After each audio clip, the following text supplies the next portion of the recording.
santidad, proclamando las grandezas de tus obras, Señor, en las Escrituras, Padre, recordando y haciendo memoria de tu obra en la cruz, Padre, glorificando tu nombre, Señor, porque tú eres santo, porque tú eres bueno, porque tú eres justo, porque tú eres misericordioso, agradeciéndote, Señor, porque de infinitas maneras cada día tú cuidas nuestras vidas, pastoreándolas, llevándolas hacia lugares de delicados pastos donde tú nos haces descansar, bendiciendo tu nombre, oh Dios, porque tú eres bueno. En gran manera, Padre, reconocemos como hijos tuyos, Señor, la necesidad que tenemos de ti, Padre. Hemos visto, Señor, el cuidado que tú tienes para con los tuyos, Padre amado. Tú has alimentado las aves de los campos, ¿cuánto más no lo harás con nosotros, oh Dios? Rogamos, oh Padre, que tu palabra haya cabida, un lugar en nosotros, Padre, y que nosotros podamos vivir confiadamente cada día, oh Dios. Bendito eres, Padre, porque estamos reunidos aquí, Señor, siempre, Señor, con la intención de escuchar tu voz para nuestras vidas, Padre. Bendito eres, oh Dios, así es que te rogamos que tú nos hables en esta tarde, Padre, que tú te glorifiques en esta tarde y que tú hagas cosas grandes en nuestras vidas, que tu Espíritu Santo, que el precioso Espíritu de Dios aplique las Escrituras a cada uno de nosotros individualmente. Háblanos, Señor, te lo ruego, Padre. Háblanos, Señor, como tus hijos dependemos de tu palabra. Lámpara es a nuestros pies tu palabra y es una lumbrera a nuestro camino. Sin ella, Señor, nosotros estamos completamente en oscuridad, no tenemos dirección, Señor, tendemos a resbalar y muchas veces a caer, oh Dios. Pero sabemos que tu mano gloriosa, poderosa, siempre está al cuidado de nosotros, de tus hijos, Padre. Tú no nos has dejado, Señor, aun cuando nosotros nos hemos portado infielmente, tú permaneces fiel, Padre. Tú eres fiel, oh Dios amado, tu misericordia es para siempre, por los siglos de los siglos, Señor. Y de esa misma manera podemos decir, por los siglos de los siglos, tú eres fiel, tú eres santo, tú eres bueno, tú eres justo, tú eres misericordioso, tú eres todopoderoso, tú eres todo para nosotros, oh Dios. Bendito sea tu nombre, Cristo. Bendito sea tu nombre, bendita sea tu cruz, oh Dios, donde cargaste, Señor, todos esos pecados abominables, Señor, que al hombre le es difícil ver, que al hombre le es difícil conocer y que solamente, Señor, a través de la cruz podemos verlos, Señor. Cuán horribles son al ver cómo tú, Señor, entregaste tu vida para ser muerto, Señor, y llevar nuestros pecados, oh Dios mío. Bendito eres, oh Cristo, alabado seas, oh Jesús. Ayúdanos, oh Dios, a poner, Señor, todo nuestro corazón en tu preciosa palabra, Jesús. Y ayúdame, Señor amado, para exponerla, Señor, sin salir del texto, sin torcer el texto, sin, Señor, querer poner o imponer mis propias, Señor, opiniones, Señor, o intenciones de mi corazón, oh Dios, sino que sea tu palabra hablándonos, Señor. Te lo ruego, Padre. Obra, Señor, en este lugar. En el nombre de Jesús. Amén. Abramos nuestras Biblias, hermanos, en el Sermón del Monte.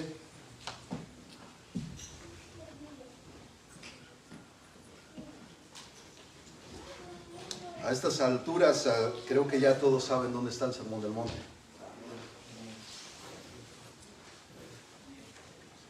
Y a estas alturas yo creo que todos saben a qué capítulo estamos, en qué capítulo estamos, ¿verdad? En esta semana. En esta semana, hermanos, entramos al capítulo 7 del Sermón del Monte que está en Mateo. Y es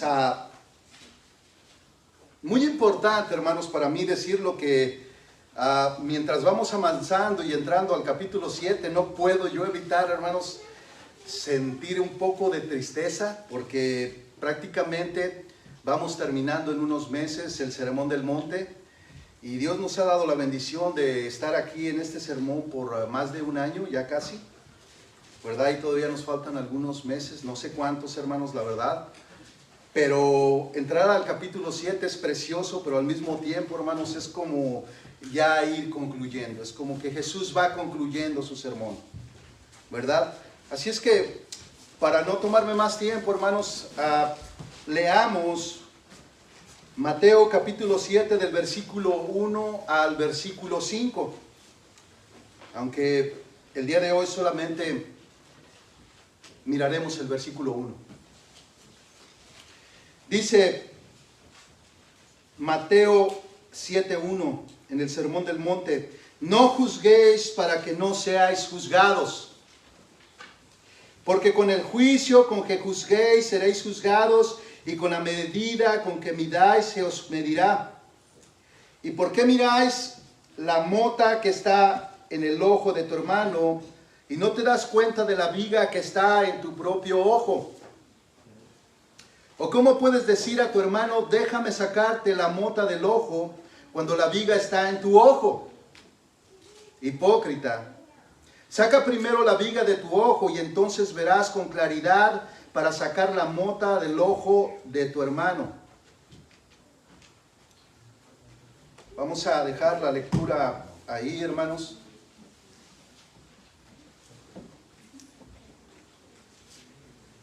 El tema del sermón, hermanos, surge del mismo versículo que se llama no juzguéis para que no seáis juzgados. Al considerar, hermanos, el capítulo 7 del Sermón del Monte, que inicia con una orden a sus discípulos de no juzgar, podríamos caer en la idea de que Jesús ha comenzado un nuevo tema. De hecho, hermanos, algunos suelen pensar que los capítulos y los versículos son inspirados, pero no son inspirados, hermanos.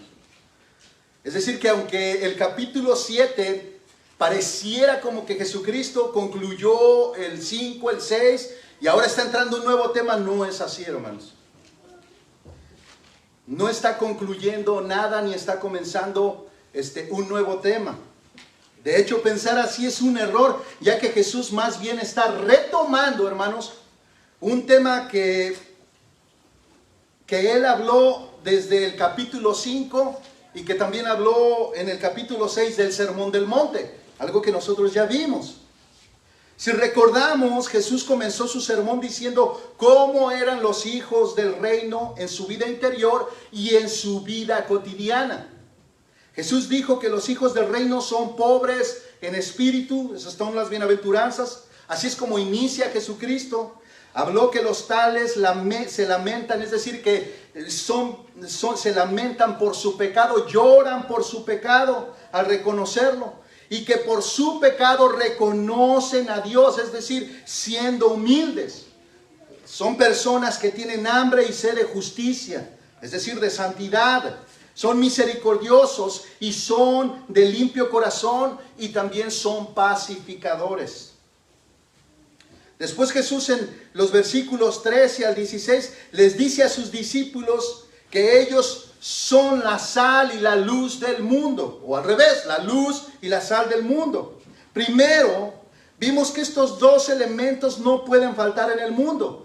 Como luz, le decimos al mundo que podemos vivir sin pecado, con nuestra manera de vivir. Segundo, como la sal, el cristiano es quien conserva al mundo para que la maldad no se extienda, así como la sal conserva la carne para que no se pudra.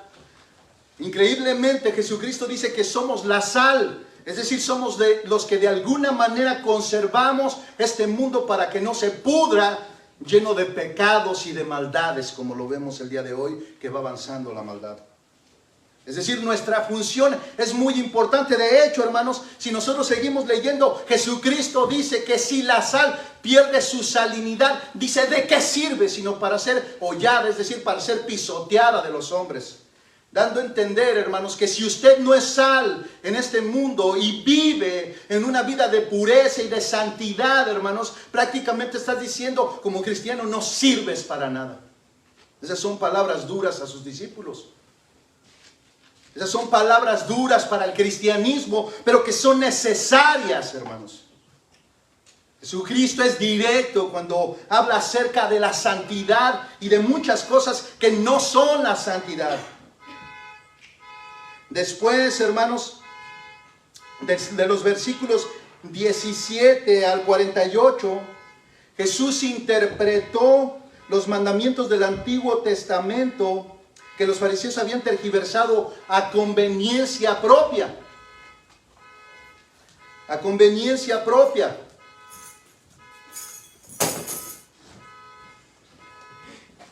En esta sección del Sermón del Monte está una de las claves para entender cómo es que al torcer la palabra de Dios no se causan los efectos de la palabra pura, y un pueblo llamado a la santidad se convirtió en una religión hipócrita que justificaba los pecados de sus líderes, y esto especialmente en ellos.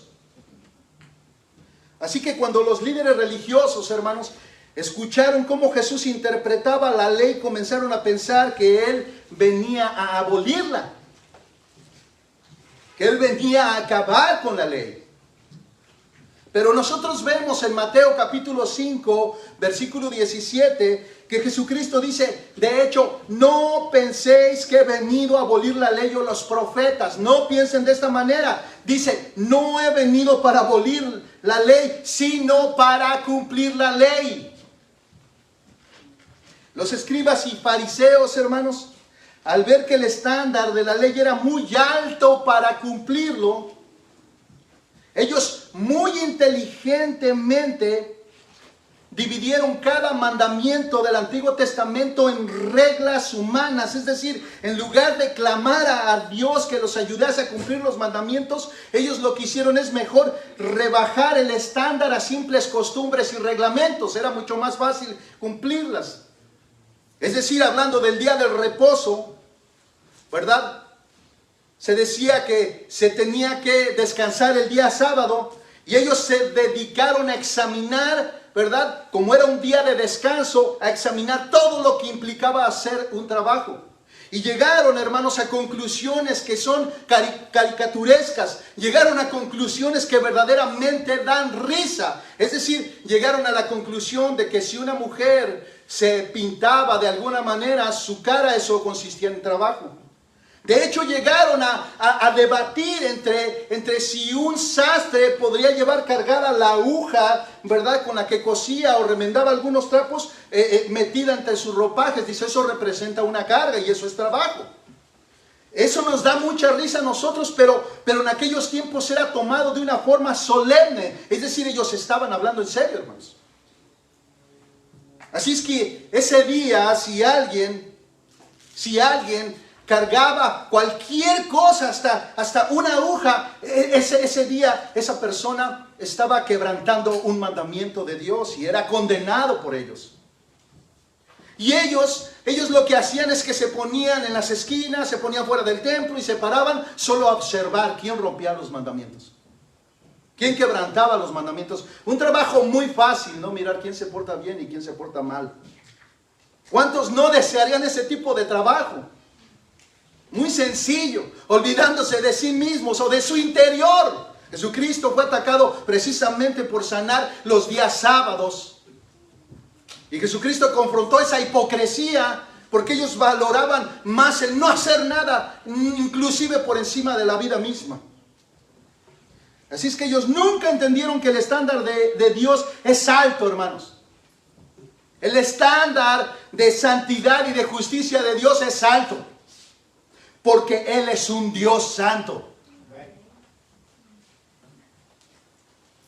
Así es que ellos, como vieron que era imposible cumplir la ley de Dios, entonces la rebajaron interpretándola a simples reglas humanas, y eso se convirtió en legalismo religioso y creó corazones superficiales. Por eso Jesús les manda a sus discípulos a vigilar sus vidas con cuidados en el Sermón del Monte, en el capítulo 6, versículo 1, y les dice, cuidad de no practicar vuestra justicia, cuidad de no practicar vuestra rectitud, cuidad de no practicar vuestra santidad delante de los hombres para ser vistos por ellos. De otra manera no tendréis recompensa de vuestro Padre que está en los cielos. Jesucristo estaba tratando de separar sus discípulos de la vida religiosa de los judíos y de los fariseos. Ellos lo hacían para ser vistos de los demás. Esa vida de rectitud era por fuera, solamente era superficial. Y Jesucristo les dice, cuídense de vivir de esa manera. Esto incluye el riesgo en los cristianos, discípulos de Jesucristo, de que ellos pueden caer en la misma hipocresía. Así es que los fariseos cambiaron las prácticas más elevadas de la verdadera religión a simples espectáculos, así como el orar, el dar. La Reina Valera dice el dar limosna, eso no está en las Escrituras, y el ayunar, o sea, no está interpretada de esa manera, a eso me refiero. Así es que orar, dar y ayunar se convirtió en una práctica solamente externa, era solamente un espectáculo. Redujeron esos mandamientos o esas prácticas, esos ejercicios espirituales a simples espectáculos. Es por eso que Jesús les dice a sus discípulos: cuando oren, ofrenden y ayunen, no sean como los hipócritas que hacen todo esto solo para ser vistos de los hombres. Eso está en Mateo 6 del versículo 1 hasta el 18. Así es que Jesús en el Sermón del Monte nos enseña que cuando se interpretan los mandamientos a conveniencia, el resultado es un legalismo de hipocresía, o lleno de hipocresía. Es por eso que el Sermón del Monte es de suma importancia en el cristianismo, porque nosotros podemos ver a Jesús interpretando y advirtiendo que Él no vino a abolir, sino a cumplir la ley. La ley que nadie puede cumplir si no es a través de Jesús, al cual crucificaron. Así es que no hay nada, hermanos, más trágico que un cristiano manipulando las Escrituras para que digan lo que yo pienso y después enseñar eso como una verdad. Pastor MacArthur dijo: cuando un individuo o un grupo de personas desarrollan sus propias normas de religión y moral, inevitablemente juzgan a todo el mundo por esas creencias y normas de fabricación propia. Cuando nosotros rebajamos el estándar de la ley de Dios, esto nos da una idea de que estamos cumpliendo nosotros sus ordenanzas o sus mandamientos, de que Dios está contento con nosotros y nosotros tendemos a volvernos hipócritas. Aquí tenemos el ejemplo de Mateo 5:27, que Jesús dice: habéis oído que se dijo, no cometerás adulterio. Pero en ese mandamiento que está en el Decálogo, nosotros podemos ver que ellos rebajaron este mandamiento solo al simple acto del adulterio, pero por dentro ellos deseaban a las mujeres de sus prójimos. Nosotros vemos cuando le atraen a Jesucristo esa mujer encontrada en el acto del adulterio, y ellos, muy puros a su manera de verse a sí mismos, le traen a esta mujer a Jesucristo encontrada en el acto del adulterio para tentar a Jesucristo, para ver qué era lo que decía, porque ya le tenían la mirada puesta en él, porque pensaban que venía a abolir los mandamientos de Dios. No esperaban la respuesta de Jesucristo cuando le dijeron: esta mujer fue encontrada en pleno acto de adulterio. ¿Qué debemos hacer con ella? Porque la ley de Moisés dice que debe de morir apedreada. Así es que ahí estaba la tentación, y la respuesta de Jesucristo fue obvia en las Escrituras cuando Él les dice: el que esté libre de pecado arroje la primera piedra. Ellos, hermanos, acusados por su conciencia, que de seguro, hermanos, que de seguro esos fariseos que llevaron a esta mujer en algún momento hasta posiblemente la desearon a ella. Ellos solamente consideraban el adulterio como pecado cuando se consumaba el acto sexual físico con una mujer o con un hombre, pero nunca consideraron el adulterio que nace desde el mero corazón. Así es que Jesucristo les dice claramente que el que miró a una mujer o a un hombre, el que miró a una mujer y la codició en su corazón, el tal ya adulteró. Así es que, hermanos, el verdadero cristianismo de las bienaventuranzas, es decir, que es pobre en espíritu y se lamenta por su pecado, siempre está en la lucha de que se queda corto en obedecer los mandamientos de Dios. Es decir, un cristiano verdadero, un cristiano basado en las bienaventuranzas, él siempre se siente que se queda corto en obedecer a Dios. Es decir, él se levanta con todo el deseo, la intención y clama a Dios, se humilla ante Dios en la mañana pidiéndole ayuda ante sus debilidades y las tentaciones que pudiera haber en el día. Es un hombre que cumple a cabalidad lo que una de las bienaventuranzas dice. Ese hombre tiene hambre y sed de justicia. Se levanta sediento de vivir una vida de santidad. Y lo primero que hace es caer de rodillas y pedirle a Dios: ayúdame a conservar mi integridad en mi trabajo. Ayúdame a no contestar. Ayúdame a cuando yo no vaya manejando tenga reacciones contrarias al carácter cristiano. Es una persona que está luchando por mantenerse santo en un mundo que está lleno de pecado. Y que no está solo, no está abandonado, sino que dentro de él está el poder y el Espíritu Santo que resucitó a Jesucristo de los muertos, el mismo que nos liberó de la esclavitud del pecado. Aunque también podemos decir que esta lucha a veces, hermanos, se ha descuidado.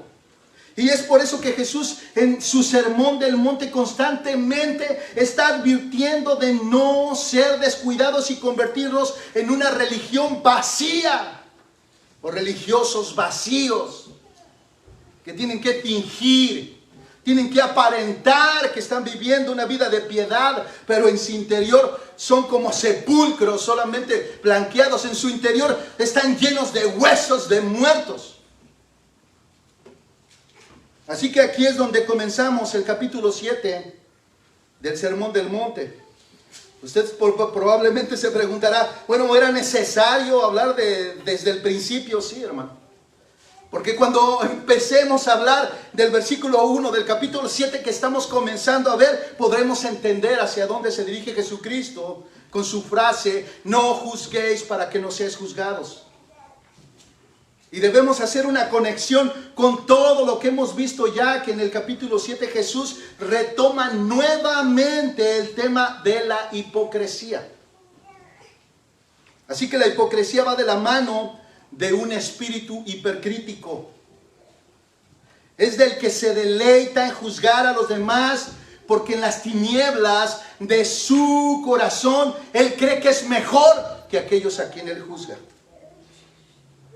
Así que la hipocresía, hermanos, va de la mano de un espíritu hipercrítico, perdón por ser redundante. Esto no solo lo podemos ver en la parábola del fariseo y el publicano en Lucas capítulo 18, versículo 11 al 12. Dice: el fariseo puesto en pie oraba para sí de esta manera: Dios, te doy gracias porque no soy como los demás hombres, estafadores, injustos, adúlteros, ni aun como este recaudador de impuestos. Yo ayuno 2 veces por semana, doy el diezmo de todo lo que gano. Hermanos, si ustedes notan, este es un muy buen ejemplo de lo que habían hecho los líderes religiosos al tergiversar las escrituras. Ellos crearon un hipócrita hipercrítico que solamente estaba juzgando, pero que en su interior juzgaba porque se sentía mucho más recto y más puro que los demás. Es decir, que él creía que era una muy buena persona. Y definitivamente, cuando tú crees que eres una muy buena persona, tienes el concepto de que Dios está muy contento contigo. De que a Dios le agrada tu manera de pensar y de proceder, y que por eso tú te atreves a decir: mira cómo es aquel, es un pecador, yo no soy como ese. Creemos que Dios está de nuestro lado con esta actitud arrogante, porque eso es lo que es, una actitud arrogante y llena de orgullo y de soberbia. Hoy vamos a ver, hermanos, el mandamiento de Jesús a no juzgar. Y enseguida, hermanos, veremos que interpretar este mandamiento de forma equivocada nos lleva a permitir toda clase de pecados con la excusa de no juzgar. Vuelvo a repetir. El día de hoy vamos a mirar en el capítulo 7, versículo 1, que Jesús está mandando a no juzgar.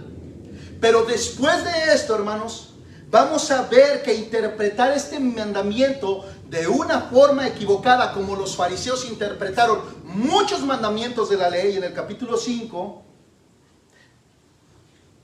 nos lleva a permitir toda clase de pecados con la excusa de no juzgar. Es decir, si Jesús nos manda a no juzgar, entonces permitamos cualquier tipo de cosas. No debemos de juzgar. Que cada quien viva como quiera y haga lo que quiera. Que Dios se encargue de él. No juzgues. Esa es la idea que prevalece por muchos siglos, hermanos, y que en este día lo vemos en abundancia. Vamos a leer nuevamente, hermanos, Mateo capítulo 7 del versículo 1 al 5, para poder tener contexto.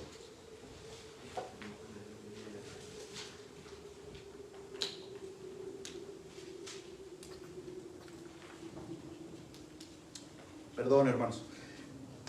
Escuche lo que dice Mateo capítulo 7, versículo 1 al 5, aunque el día de hoy solo estamos viendo el versículo 1. Dice Jesucristo: no juzguéis para que no seáis juzgados, porque con el juicio con que juzguéis seréis juzgados, y con la medida con que midáis se os medirá. ¿Y por qué miráis la mota que está en el ojo de tu hermano, y no te das cuenta de la viga que está en tu propio ojo? ¿O cómo puedes decir a tu hermano, déjame sacarte la mota del ojo, cuando la viga está en tu ojo? Versículo 5 dice: hipócrita.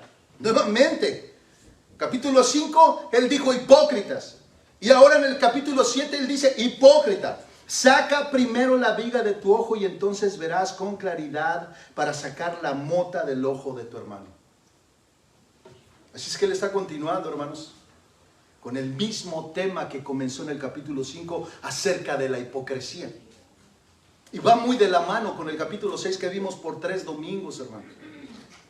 Así es que vamos a mirar, hermanos, de acuerdo al diccionario del idioma original en que se escribió en el Nuevo Testamento, que es el griego. La palabra juzgar es la palabra en griego krino, que propiamente se puede interpretar como distinguir.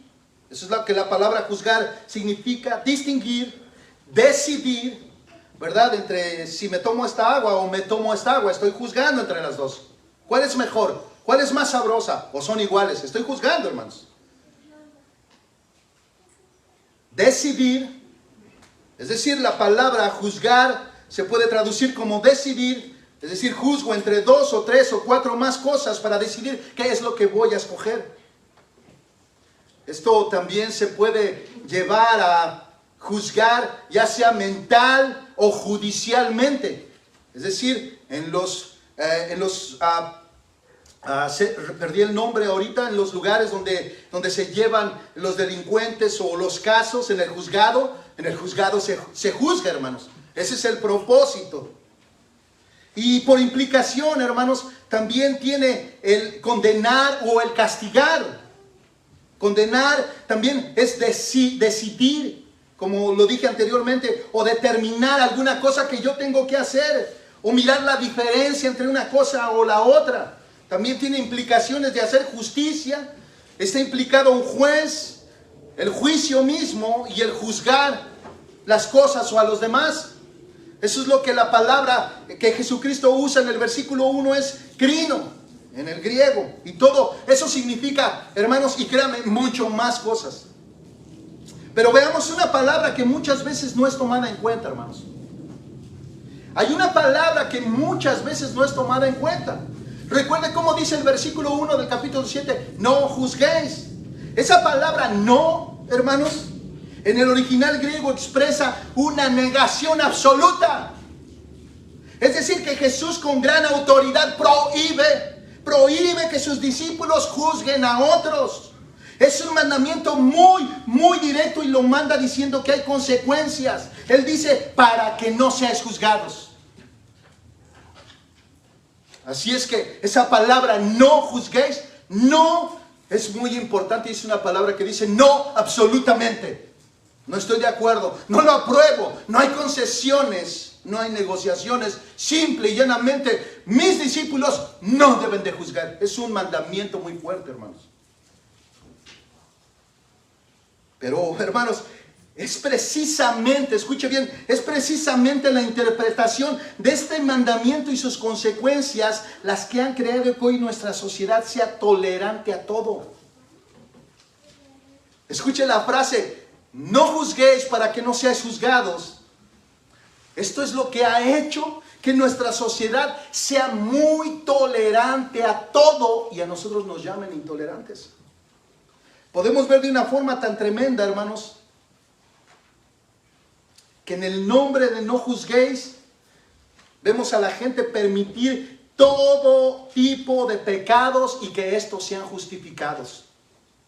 Aún, hermanos, este mandamiento de Jesús es usado por el mundo de los inconversos, es usado por el mundo gentil, es usado por la gente pagana, hermanos. Aún por los ateos, aún los ateos dicen no juzguéis. Y no saben que esa frase es de Jesucristo. Él tiene su autoría, Él la inspiró.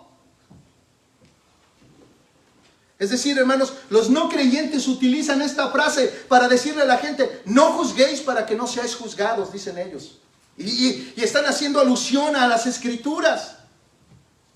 Y en nombre, hermanos, de esta frase, hoy se tolera todo tipo de pecados, hasta la de asesinato en el aborto. La gente dice: no juzguéis, tú sabes lo que ella ha pasado. Tú no sabes lo que ella ha pasado. No la juzgues. Tú no sabes su vida. Tú no sabes cuánto ha sufrido. No la juzgues. Si ella ha decidido no tener ese bebé y abortarlo, déjala. No estés juzgando. No nos corresponde a nosotros, dice la sociedad, dice el mundo. O podemos ver la de un violador que fue atrapado en el acto, o que fue atrapado posteriormente, como sea. Es decir, él fue capturado, y que su defensa, es decir, sus abogados, dice que no juzguemos tan duramente a este hombre, ya que tuvo una infancia muy difícil y ellos están pidiendo un indulto, que le den una oportunidad más. Su niñez fue terrible, por eso se convirtió en un acosador y en un abusador de niños. Por favor, le dice a la gente, no lo juzguemos tan duramente, él tuvo una infancia terrible. También solemos decir, sí es verdad, ella adulteró, pero no la juzgues. Tú no sabes por qué lo hizo. Tal vez no era feliz con su esposo. Podemos también decirlo a la inversa, es decir, no juzgues por favor a ese hombre, ¿verdad? Porque tú no sabes qué tipo de mujer era ella, y por eso él se vio obligado a tener una mujer extra. No juzgues. Hermanos, el día de hoy, hermanos, ese mandamiento ha sido distorsionado a más no poder. Y dentro del círculo cristiano, hermanos, también tenemos el mismo problema de interpretación. Podemos ver hermanos con comportamientos anticristianos y decimos, no juzguemos, hermanos, no nos toca a nosotros hacerlo. Eso es lo que todo el tiempo estamos diciendo. Es decir, justificamos las acciones pecaminosas de nuestros hermanos diciendo que no me toca a mí juzgar a nadie. Y hasta decimos, recuerda, hermano, lo que la Biblia dice: el que crea estar firme, mire que no caiga. Así es que no debemos de juzgar a nadie. Aún, hermanos, podemos ver a un pastor en adulterio y decir lo mismo. El Señor nos manda que no juzguemos, hermanos, allá él con el Señor. Si vemos hermanos que están robando, mintiendo, o tiene problemas de ira y le grita a su esposa, golpea a sus hijos, decimos, allá él dará cuentas, yo no debo de juzgar a nadie. La pregunta es, hermanos, ¿de verdad se puede no juzgar? De verdad, hermanos, usted no juzga absolutamente a nadie. ¿Puede hacerlo? ¿Por cuánto tiempo, hermano? ¿Por cuánto tiempo? Es decir, ¿en verdad estamos obedeciendo a Dios al dejar pasar todas estas cosas sin que nadie juzgue, hermano? Nos quedamos callados ante la multitud de pecados que solemos tener, con el estandarte levantado de decir, yo no debo de juzgar a nadie, porque Jesús lo dijo. Ahora, hermanos, por favor, imagine que Jesús nos está prohibiendo no juzgar a nadie, absolutamente a nadie. A nadie absolutamente.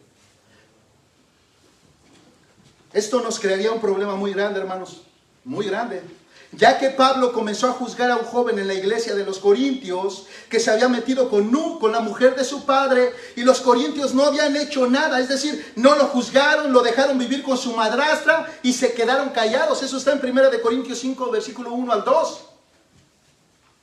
Así que si Jesús mandó que no juzguemos, si Jesús mandó que no juzguemos absolutamente nada ni nadie, entonces los corintios estaban siendo obedientes, hermanos, al no juzgar a este hombre. Y Pablo no, de ninguna manera Pablo estaba siendo desobediente, porque él sí juzgó a ese joven, hermanos. Eso está en 1 Corintios capítulo 5, versículo 3, y Pablo dice, pues yo, por mi parte, aunque ausente en cuerpo, fíjese, ni siquiera estaba en la iglesia, y él ya estaba juzgando. Dice, pues yo, por mi parte, aunque ausente en cuerpo, pero presente en espíritu, como si estuviera presente, ya he juzgado al que cometió tal acción. Y de ninguna manera piense que la palabra juzgado es diferente al acrino que utilizó Jesucristo en Mateo 7:1. Es la misma palabra. Es el mismo significado. Así es que aquí nosotros estamos mirando a Pablo abiertamente desobedeciendo a Jesucristo, si es que Jesucristo ordenó que absolutamente no debemos de juzgar para nada ni a nadie. Así es que esta palabra que Pablo usa es la misma que Jesús usa en su sermón en el capítulo 7. Y no solo eso, hermanos, sino que también le exige a la iglesia que se juzgue a tal persona. Escuche, no solamente él está juzgando a este joven, sino que le exige a la iglesia. En 1 Corintios 5, 12, versículo 13, dice, ¿no juzgáis vosotros a los que están dentro de la iglesia? Y eso es una pregunta, hermanos. ¿No juzgan ustedes a los que están dentro de la iglesia? En el versículo 13 otra frase dice, expulsar de entre vosotros a ese malvado, es decir, a ese joven. No solamente lo juzgó, sino que dictaminó lo que se tenía que hacer. Expúlsenlo de la iglesia. Y esto lo hace a forma de mandato, hermanos. Él no está sugiriendo, ni está diciendo así alguna recetita de cómo van a hacerle con él. Él dice, ¿no juzgan ustedes a los que están dentro de la iglesia? ¿No los ponen ustedes en disciplina? Está preguntando Pablo. Así es que a ese lo expulsan de la iglesia. ¿Por qué, hermanos? Porque ellos no estaban haciendo nada. Estaban permitiendo el pecado dentro de la iglesia. Y hermanos, permítanme, pero voy a usar un poco de sarcasmo al decir que si Pablo está siendo desobediente al juzgar el pecado, lo está haciendo aún más al mandar a la iglesia a seguir sus mandamientos de juzgar, aún cuando Jesús dijo que no juzgáramos, si es lo que Mateo 7:1 dice. Así es que veamos lo que dice 1 Corintios 5:11, dice, sino que en efecto os escribí que no anduvierais en compañía de ninguno, que llamándose hermano es una persona inmoral, o avaro, o idólatra, o difamador, o borracho, o estafador. Con ese ni siquiera coman. Si usted busca la palabra juzgar, no la va a encontrar, hermanos, porque lo acabo de leer, pero está implícito el juzgar. ¿Por qué, hermanos? Nuevamente leamos el texto. Escuche lo que dice, sino que en efecto os escribí que no anduvieras en compañía de ninguno. Ahora, yo creo que para poder saber, hermanos, lo que Pablo va a decir más adelante, tenemos que hacer el ejercicio de juzgar. Porque él dice que no andes en compañía de ninguno que llamándose hermano, es decir, que él dice que es cristiano, que es hermano tuyo, pero es una persona inmoral, o avaro, o idólatra, o difamador, o borracho, o estafador. Con ese ni siquiera comas. Es decir, Pablo está mandando a juzgar, hermanos, a los hermanos, en su conducta, en su manera de actuar, en su manera de vivir. Si estos hermanos o este hermano dice que es cristiano, pero es un adúltero, es un difamador, es un mentiroso, ni siquiera comas con él. Ni siquiera tengas nada que ver con él. Primero tenemos que ver cómo Pablo está tratando de separar lo puro que ha limpiado Dios a través de la redención con lo inmundo que es del mundo, hermanos. Y que a veces está dentro de las iglesias. Y dice, ni siquiera comas con él. Pero para hacer esto, hermanos, tenemos que hacer el ejercicio de juzgar. Tenemos que analizar y mirar la conducta de estos hermanos que son inmorales, para después poder llevar a acción el mandamiento que Pablo está diciendo, ni siquiera coman con él. ¿Por qué? Porque él dice que es cristiano, pero en realidad se comporta como un pagano, como un mundano. Esto definitivamente, esta separación ayudaría a reflexionar a este inmoral de si realmente es un cristiano o no lo es, hermanos. Aquí es donde se ejerce la disciplina dentro de la iglesia que el día de hoy no se ve dentro de la iglesia, hermanos. Así es que, hermanos, si no pudiéramos juzgar a los supuestos hermanos, la iglesia se desintegraría en un corto tiempo. Por eso Pablo suplica que lo hagamos. En Romanos capítulo 16, versículo 17 al 18, él dice, os ruego, hermanos, ¿escucha? Os ruego, hermanos, que vigiléis a los que causan disensiones y tropiezos contra las enseñanzas que vosotros aprendisteis, y que os apartéis de ellos, porque los tales son esclavos, no de Cristo nuestro Señor, sino de sus propios apetitos o de sus propios deseos, y por medio de las palabras suaves y lisonjeras engañan los corazones de los ingenuos.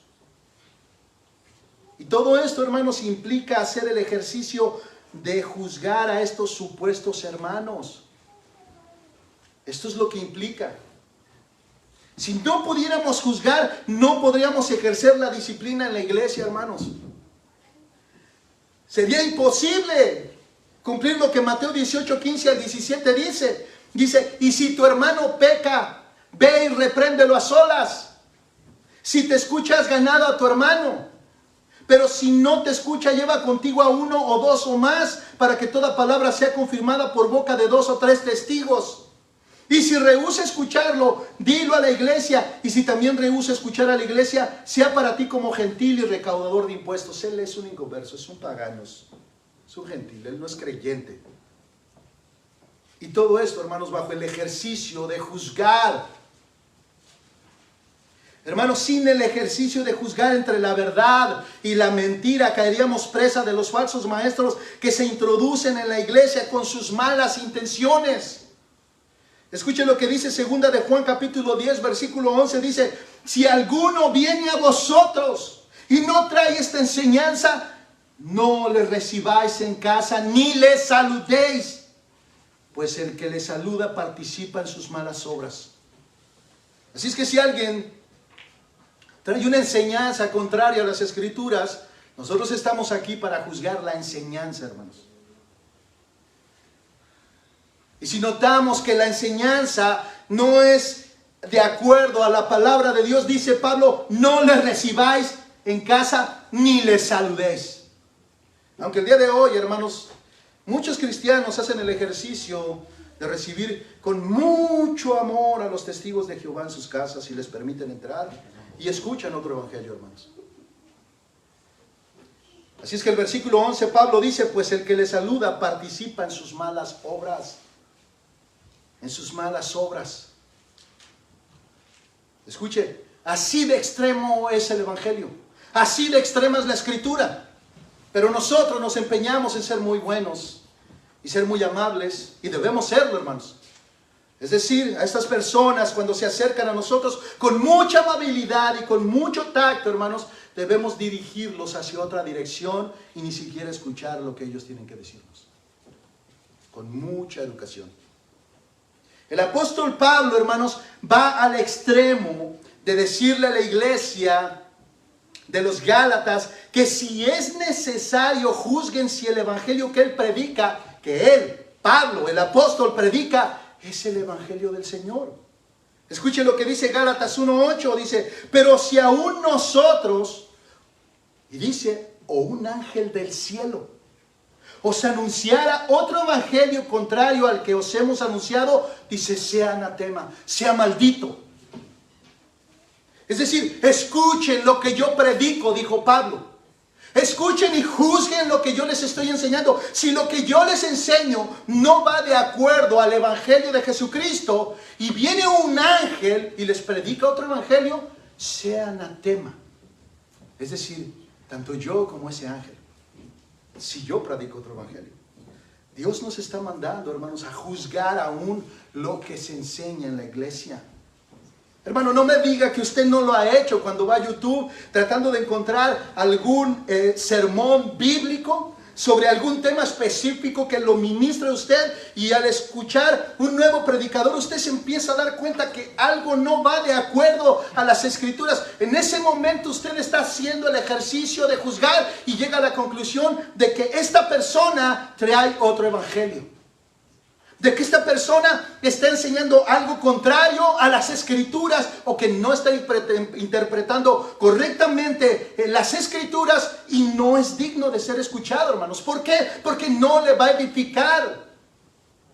De hecho, si usted se expone, por mucho que usted sea de sana doctrina y se expone por un determinado tiempo a un falso maestro, es posible que termine creyendo, porque va minando su carácter, va minando su creencia. Y he visto, hermanos, que muchos hermanos que se han expuesto a enseñanzas que no son, que no salen o que no emanan de las escrituras, terminan creyendo cosas que no están en la Biblia y comienzan a vivir y a creer cosas completamente disparatadas, haciendo cosas completamente contrarias a las escrituras. Hermanos, podemos ver que es tan claro que Jesús no está prohibiendo que juzguemos, ya que en el mismo capítulo 7, escuchen, Él no está prohibiendo que nosotros juzguemos, porque Él mismo en el capítulo 7 del Sermón del Monte, Él nos manda a juzgar a los falsos maestros. Mateo 7, 15 al 17 dice Jesucristo: cuidaos de los falsos profetas, que vienen a vosotros con vestidos de ovejas, pero por dentro son lobos rapaces. Dice: por sus frutos los conoceréis. Hermanos, para poder conocer el fruto del falso profeta o del falso maestro, hay que juzgar su fruto. Hay que analizar su conducta. Hay que observar y escuchar con cuidado lo que Él enseña. Y Jesucristo sigue diciendo: ¿acaso se recogen uvas de los espinos o higos de los abrojos? Hermanos, un hijo de Dios, las palabras de Dios hablan. Así que todo árbol bueno da frutos buenos, pero el árbol malo da frutos malos. Es decir, podemos ver a los falsos maestros predicar la verdad, pero no vivir de acuerdo a la verdad, hermanos. Esto es incongruente con la palabra, es decir, el fruto va de acuerdo al árbol y el árbol va de acuerdo al fruto. Y esto es algo, hermanos, que tristemente estamos careciendo el día de hoy, hermanos, en las iglesias. Por eso debemos orar por los predicadores. Debemos orar por los pastores, hermanos, porque muchas veces no existe la armonía entre la predicación y lo que se enseña. Es decir, se puede predicar la verdad y vivir no de acuerdo a la verdad, o viceversa. Predicar la mentira, hermanos, pero nunca vivir de acuerdo a la verdad. A la verdad no se puede, hermanos. Este ejercicio de juzgar lo hacemos con todo. Quieramos o no, lo hacemos con todo, hermanos. A ver, ¿quién no va a comprar una manzana y escoge la mejor tienda? ¿Dónde está la mejor manzana? Y juzgamos entre una manzana y otra para ver cuál es la mejor. Esto lo hacemos constantemente. Constantemente estamos juzgando. Es decir, esta manzana se ve muy bonita, pero esta está más grande. Yo prefiero la grande, porque mi estómago no es pequeño. Hermanos, podemos juzgar y debemos juzgar. Ese mandamiento está en todas las escrituras del Antiguo y del Nuevo Testamento. Si usted notó, hermanos, todos los versículos que leímos se juzgaron las acciones.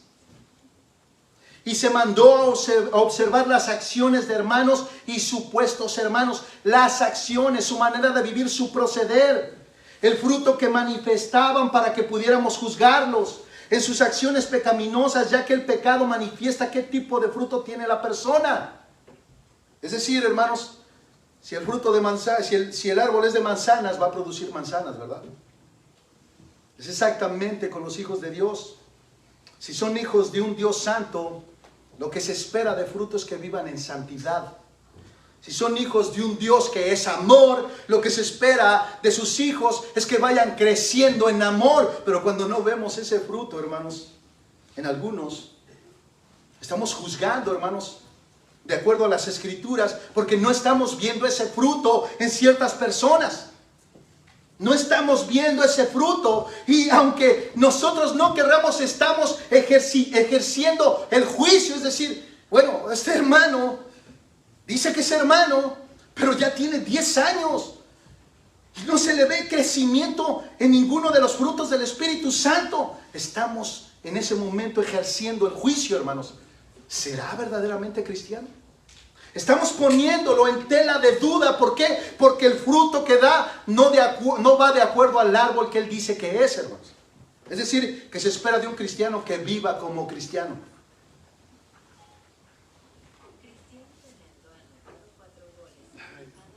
Se me olvidó quitar el internet, hermanos.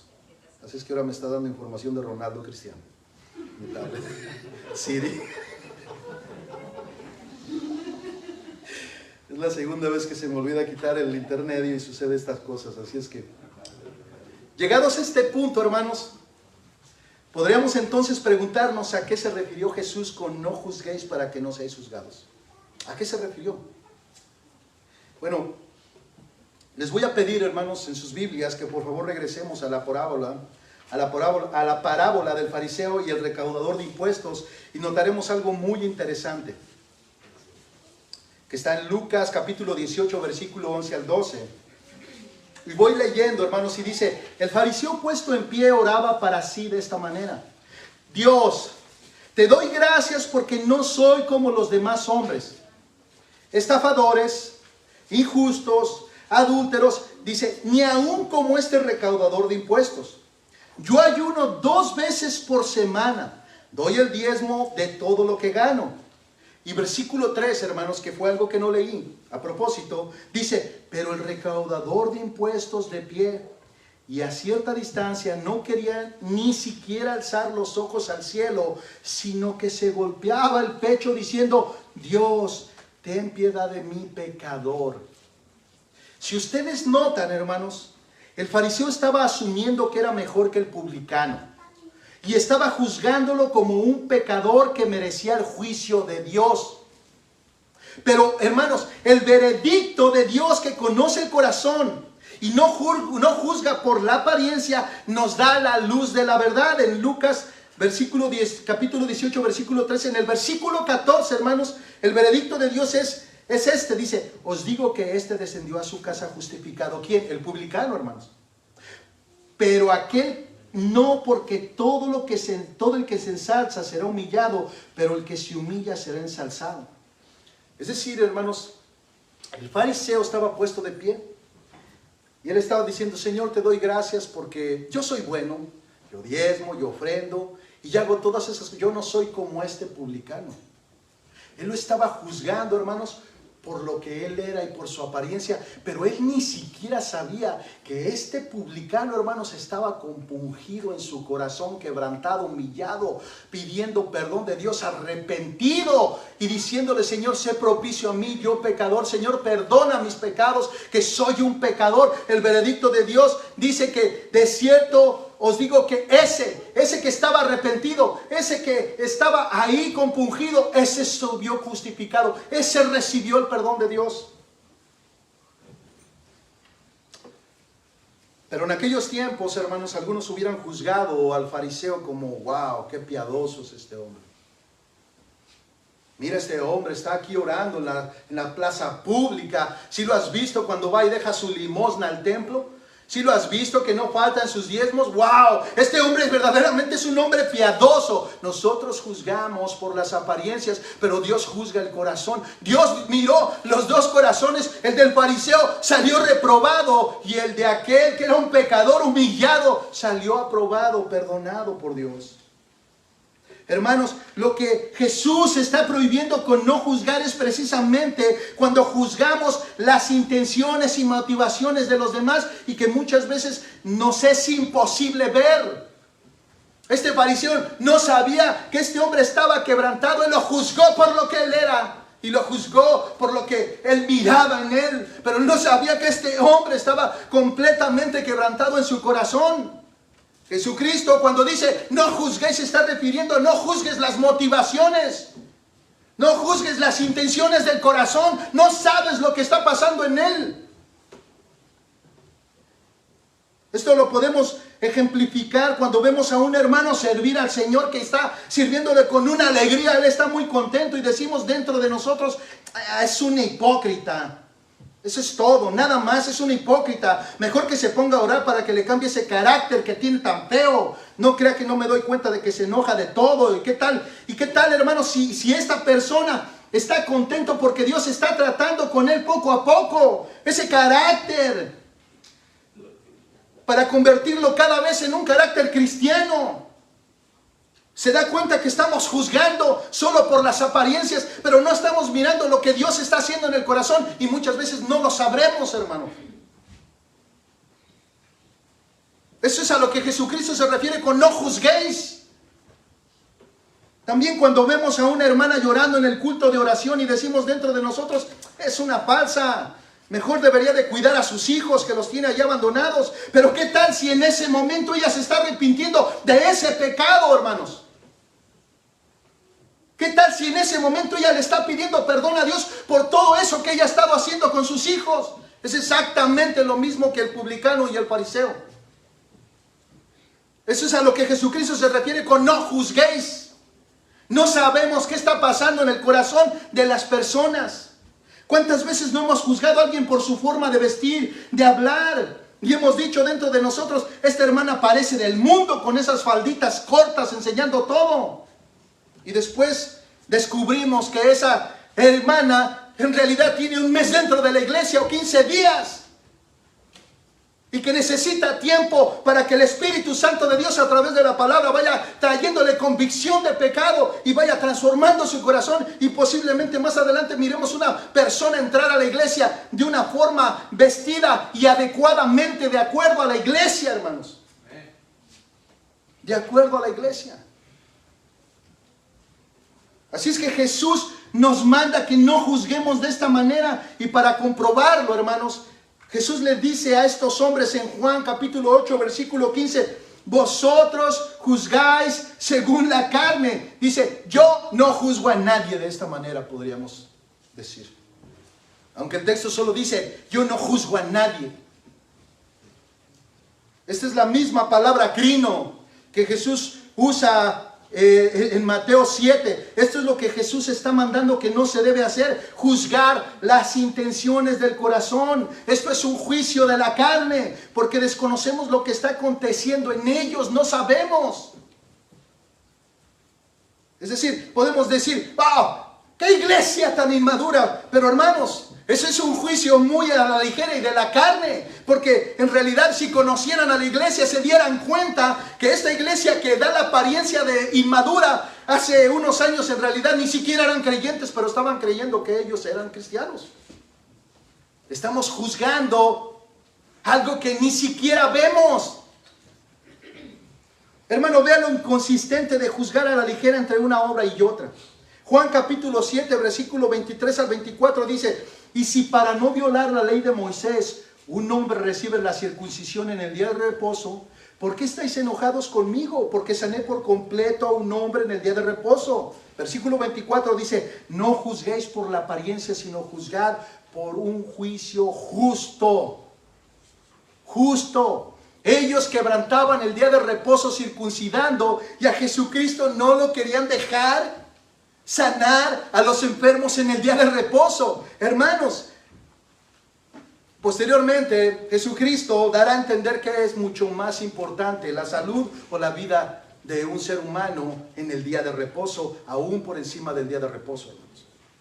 Recuerda, hermanos, cuando Jesús fue apresado, ya los judíos lo habían juzgado digno de muerte, y por eso lo llevaron ante Pilato. En Juan capítulo 18, versículo 31 dice, entonces Pilato les dijo, llevadle vosotros y juzgadle, la palabra crino nuevamente, conforme a vuestra ley. Y los judíos le dijeron, a nosotros no nos es permitido dar muerte a nadie, es decir, ellos ya lo habían juzgado digno de muerte.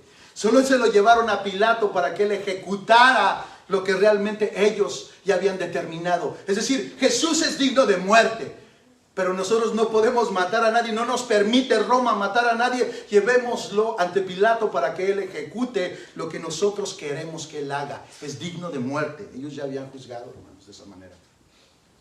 Recuerda, hermanos, que la hipocresía engendra un espíritu hipercrítico. Ellos no observaron con cuidado a Jesucristo. Ellos no analizaron las obras de Jesucristo. Ellos solamente vieron un opositor y que la fuente de su ganancia se les iba de las manos. Acuérdense que Jesucristo tiró todos los puestos de los cambistas y prohibió que la casa de oración de Dios se hiciera una cueva de ladrones. Era un opositor, le tenían envidia. Querían matarlo, hermanos. Así es que la hipocresía engendra un espíritu hipercrítico que juzga por las apariencias, que juzga las intenciones del corazón, que juzga las motivaciones del alma sin conocerlas. Es como cuando conocemos a una persona a simple vista y nos cae mal. Ni siquiera la hemos conocido, no hemos hablado con ella, no sabemos nada de ella. Solo nos dio la impresión negativa y la juzgamos sin saber si es buena o es mala. Eso es lo que Jesucristo prohíbe. La pregunta es, ¿cómo sabemos nosotros qué es lo que mueve a un hombre a hacer lo que hace, hermanos? ¿Cómo lo sabemos? Primero, vamos a mirar la diferencia de juicios. Dios nos manda a juzgar las acciones de los hombres porque son visibles.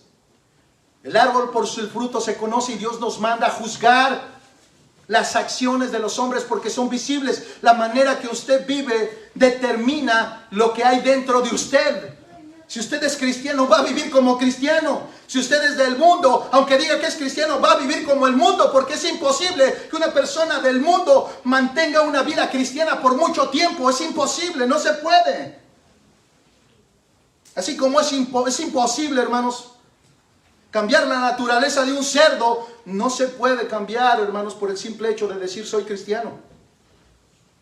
Hay que recibir a Cristo en el corazón. Hay que estar arrepentidos de nuestros pecados, reconocer su obra en la cruz, creer en Él, confiar en Él para salvación y tendremos la vida eterna. La única manera de ser redimidos de nuestros pecados. Así es que Dios nos manda a juzgar las acciones de las personas. El árbol por el fruto se conoce.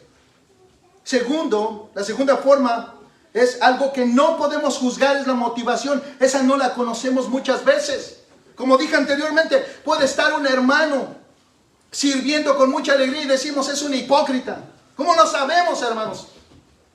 ¿Cómo llegamos a esa conclusión? Eso es lo que Jesucristo está prohibiendo. No sabemos si realmente es un hipócrita o no. ¿Qué tal si ese día Dios hizo una obra en su corazón y Él está con esa alegría sirviendo y nosotros la ignoramos? Eso es lo que Jesucristo prohíbe. Emitir juicios basados en nada. Son las meras suposiciones basadas en nuestra mente carnal. Como dijo un comentarista respecto a la falsa rectitud de los fariseos, lo que a nuestros ojos es santo puede que a Dios le sea abominable. Lucas capítulo 16, versículo 15. Este es Jesucristo hablando, dice, Él les dijo, vosotros sois los que os justificáis a vosotros mismos ante los hombres, pero Dios conoce vuestros corazones, porque lo que entre los hombres es de alta estima, abominables delante de Dios. Los fariseos creían que su vida era apreciada por Dios, pero lo que en verdad es que su vida estaba reprobada para Él, hermanos. Algo que sí podemos ver en el pasaje paralelo de Mateo 7 es que con un juicio así de equivocado tendemos a condenar también. Escuche lo que dice Lucas 6:37. Dice, no juzguéis y no seréis juzgados, no condenéis y no seréis condenados, perdonad y seréis perdonados. Todo lo contrario. Jesús prohíbe el juicio que condena también. Finalmente, ¿por qué Jesús manda que no juzguemos a los demás, hermanos? No juzguéis para que no seáis juzgados, es la frase que Él dijo. Esta última frase nos dice que el juicio es del Señor. ¿En qué nos damos cuenta? Bueno, primero manda y dice, no juzguéis. ¿Por qué? Para que no seáis juzgados. El juicio es del Señor. Es decir, que no debemos de jugar a ser dioses, porque aún nosotros los cristianos seremos juzgados, aunque no para condenación. Esto es algo que veremos a detalle la semana que viene, si Dios nos permite, hermanos. Así es que, para ir concluyendo, ¿qué debemos hacer respecto a esta forma farisaica de juzgar entre hermanos en la iglesia? Bueno, Romanos capítulo 14, versículo 13 dice: así que ya no nos juzguemos más los unos a los otros. Eso es lo que Pablo manda. Así que ya no nos juzguemos más los unos a los otros, sino más bien decidir no poner tropiezo u ocasión de caer al hermano. Y aquí nosotros vemos la palabra que usa Pablo en Romanos, dice que es la misma palabra crino, juzgar, resumiendo como dice un pastor, hermanos. Dice que significa básicamente separar, escoger, seleccionar o determinar. Y tiene una docena de matices o más que deben determinarse de acuerdo al contexto. En nuestro pasaje actual en el que estamos viendo, hermanos, Jesús se refiere al juicio de motivos que ningún ser humano puede saber de otro, y el juicio de formas externas. Y la exhortación de Pablo es a no juzgar más los unos a los otros, hermanos. Eso es lo que Pablo nos dice como iglesia, que no nos juzguemos más los unos a los otros. Pero por otro lado, hermanos, no reprender el pecado es una forma de odio, no de amor. ¿Escucha? No reprender el pecado es una forma de odio, no es de amor. Eso está en Levíticos 19, 17. Dice: no aborrecerás a tu hermano en tu corazón. Razonarás con tu prójimo para que no participes de su pecado. Esto tiene por implícito, o tiene implicado, hermanos, el ir y exhortarlo a la pureza, exhortarlo a la santidad, exhortarlo a la obediencia, exhortarlo a una vida de piedad. Es decir, si verdaderamente amas a tu hermano, exhórtalo a que no viva de esa manera. Hermanos, recordemos que el mandamiento de Jesús no es una prohibición absoluta de no juzgar a nadie ni nada por ningún motivo. Esta es una interpretación equivocada de Mateo 7:1. Lo que Jesús prohíbe es el juicio a las motivaciones del hombre, ya que nadie conoce acertadamente lo que hay en el corazón de las personas, solo Dios. Pero por otro lado, hermanos, debemos juzgar la conducta especialmente de nuestros hermanos y reprender los pecados en los que incurren, y esto de ninguna manera está prohibido, sino más bien es un mandamiento. Veamos nuevamente, hermanos, un ejemplo práctico que mencioné anteriormente, a la mitad. No debemos juzgar a una persona que es nueva convertida y se viste sensualmente, ya que es nueva convertida y el Señor tratará con ella. No debemos de juzgarla, porque es nueva. Pero si ya ha pasado mucho tiempo y es una verdadera cristiana, sí debemos juzgar el pecado y debemos exhortarla a que cuide su manera de vestir, porque es sensual. ¿Se da cuenta, hermanos? Ella es nueva, deja que Dios trate con él, no la juzgues porque ella es nueva, no sabes lo que Dios está haciendo en su corazón. Pero por otro lado, ya tiene 5 años aquí y sigue vistiéndose igual de sensual, tienes que exhortarla. Ahí tú ya estás emitiendo el ejercicio de juicio. ¿Por qué debemos de juzgar a los demás según Jesús, hermanos? Bueno, el afán de juzgar a los demás es la expresión. ¿Por qué no debemos de juzgar a los demás según Jesús?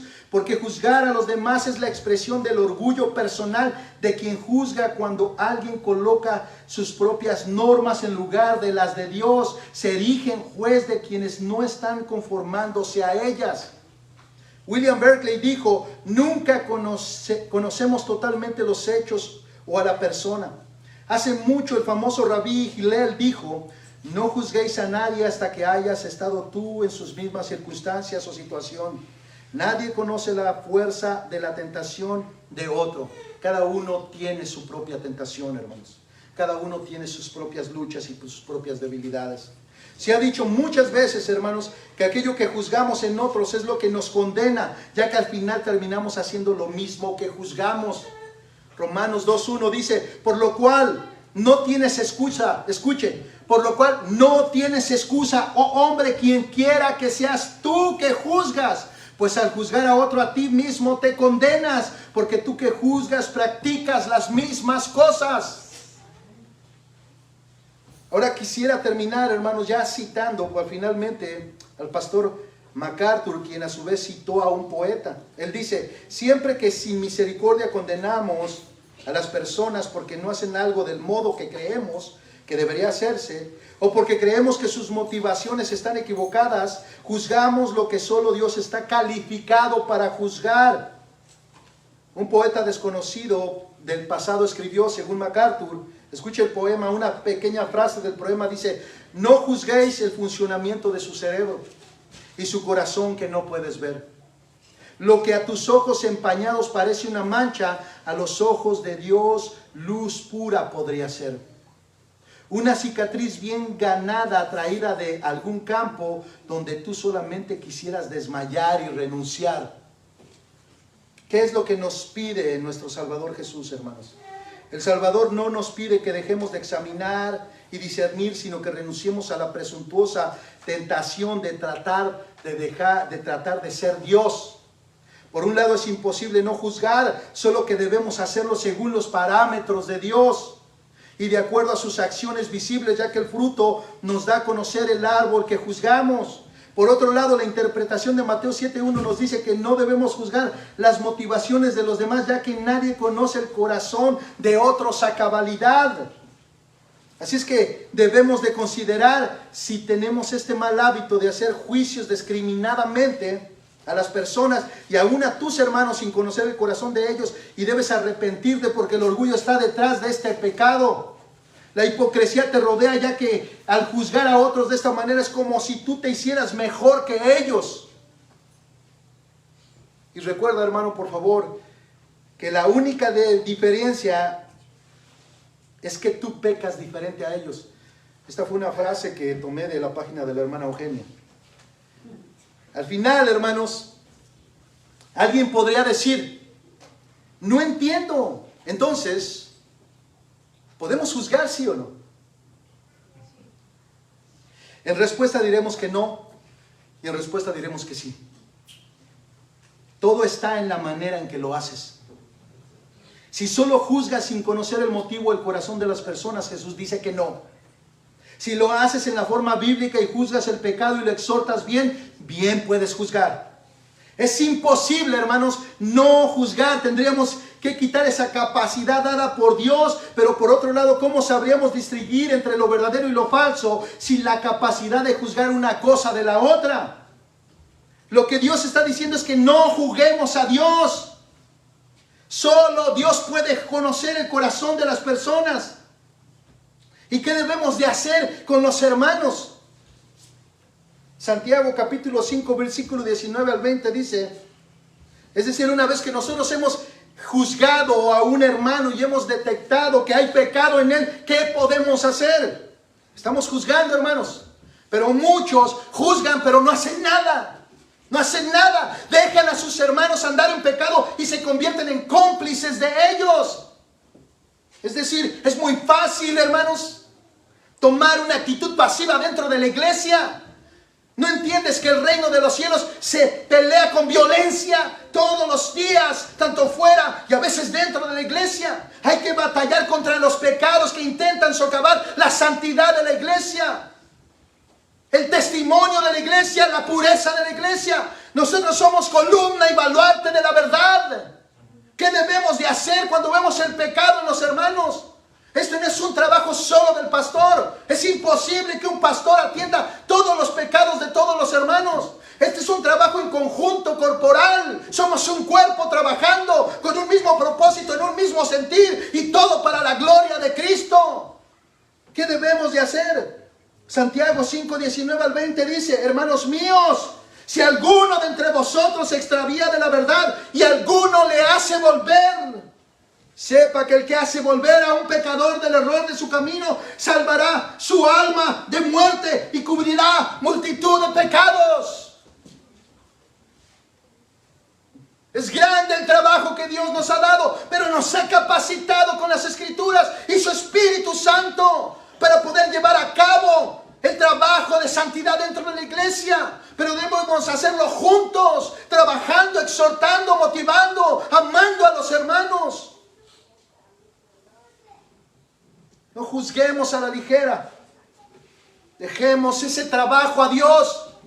Dios es el que juzga las motivaciones del corazón. Es el único que puede ver lo que hay dentro de ti y dentro de mí. ¿Cómo debemos de juzgar? Basado en las Escrituras. Es decir, si usted va toda la carta de Corintios, Pablo está juzgando a los corintios. Estos hablaban en lenguas y hacían desórdenes y muchos moveres del Espíritu Santo que Pablo comienza a mencionar para después decir, están actuando como niños, capítulo 13, 14 y 15. Están actuando como niños. Pablo está juzgando algo dentro de la iglesia.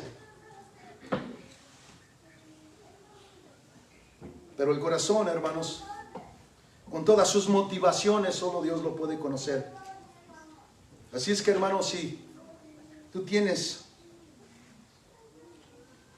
una actitud hipercrítica y solamente te gusta estar analizando a los hermanos para criticarlos y para juzgarlos, sin realmente saber qué Dios está haciendo en su corazón, hermano, tienes el momento de poder pedirle perdón a Dios y cambiar tu actitud farisaica y cambiarla por un juicio que viene correctamente de las Escrituras y que no solamente te lleva a emitir un juicio correcto, sino que te lleva a ayudar a tus hermanos a madurar y a crecer.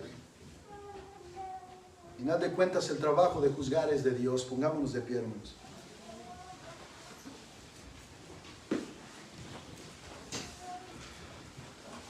Dios, tú eres el que juzga a todos, Padre. Tú conoces nuestros corazones, también conoces, Señor, nuestras acciones.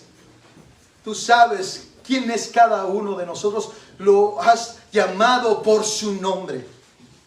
Tus ovejas oyen tu voz. Tú sabes quiénes son, Padre. Tú sabes quiénes son tus ovejas. Solo tú puedes juzgar lo que hay dentro de nosotros. Nosotros muchas veces, oh Dios, podemos ver solo la apariencia de algo negativo, pero tú estás haciendo algo precioso dentro del corazón de las personas. Es como aquel campesino que puso debajo de la tierra una semilla y que él no puede ver lo que está sucediendo abajo de la tierra, pero abajo de la tierra está germinando algo, está saliendo algo, pero él no lo puede ver. El único que tiene que ser es paciente y muy paciente, esperar en qué momento esa semilla va a comenzar a brotar y a crecer y a dar fruto. Pero él no puede juzgar como inservible esa tierra, él no puede juzgar como inservible ese campo. Él tiene que ser paciente y simple y sencillamente depositar la semilla de Dios, la palabra de Dios. La obra es de Dios al final de cuentas, porque Él es un Dios santo. Él sabe lo que estás haciendo, lo que está haciendo en nuestros corazones. Oh Dios, tú eres el único que sabes si nosotros estamos siendo hipócritas o verdaderamente, Señor, estamos luchando contra el pecado como debería de ser la vida de un cristiano desde el inicio, oh Dios. Glorifícate grandemente a través de tu verdad, Padre. Haz tu obra grande, gloriosa, magnífica en este lugar, en tu iglesia, en sus corazones, en nuestras vidas, Padre. Que te reflejemos constantemente. Ayúdanos a andar en tu verdad. Ayúdanos, oh Dios. Somos débiles, somos vasijas de barro, pero a ti te complació que guardáramos dentro de nosotros este gran tesoro. Necesitamos de ti, oh Dios. Sin ti nos quebramos. Sin ti nos rompemos, sin ti somos inservibles. Separados de ti nada podemos hacer, a ningún lado podemos llegar, oh Dios. Que tu palabra nos humille, que tu palabra nos quebrante, que tu palabra nos conmueva a venir a ti arrepentidos, oh Dios. Glorifícate en tu verdad, Padre. Llénanos de tu Espíritu, que seamos llenos de toda palabra de Dios. Y ayúdanos, oh Padre, a poner por obra tu palabra. Enséñanos a ser obedientes. Como dice Mateo, capítulo 20, versículo 19, capítulo 19, versículo 20, 21, enseñándoles a obedecer las palabras que os he mandado. Enséñanos a obedecerlas, Padre, te lo pido en el nombre de Jesús. Amén.